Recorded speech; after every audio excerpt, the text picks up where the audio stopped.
fayyaa keessanii wal jiraatanii akkasuma jedhamu ganamtee qaba.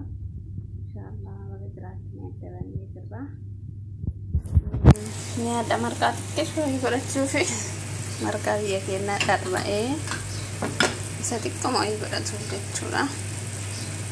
Akkasiin wajjin turaa buleeyyanti inshaallah isiniin jedha. Dalaqaan masee.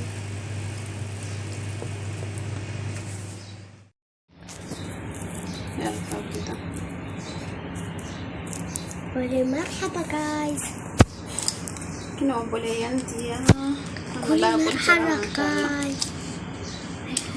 لا قدرة فوق أكسي الله كما كان لا قدرة تكيف ما في الجو الرجال طيب أكسي سنلت كون رو تكتب كبر أدا نادا مرقادا كنا كان لا قرر كان لا نيونيا تفني كون يا ملي لما تكتب رموسني لأنا هذه تويني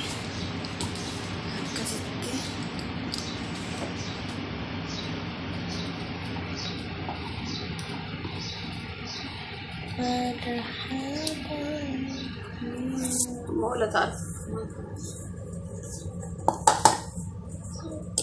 كسب بالليل انتي مرة درد بسوي لها ترى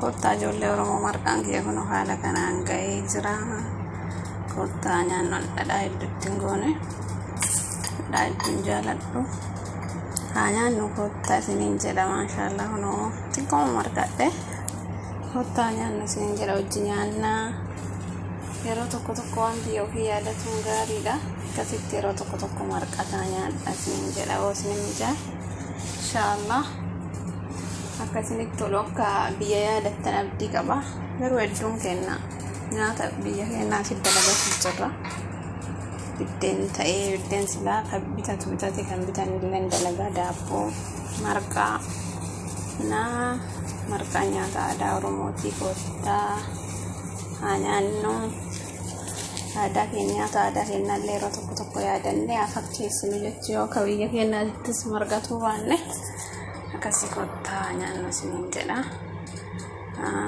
Oolmaa gaarii isinii haa ta'u buleeyyantiyyaa baay'ee tokko siin jaaladha inshaallah naa waliin rabbiin sinaa jaalatu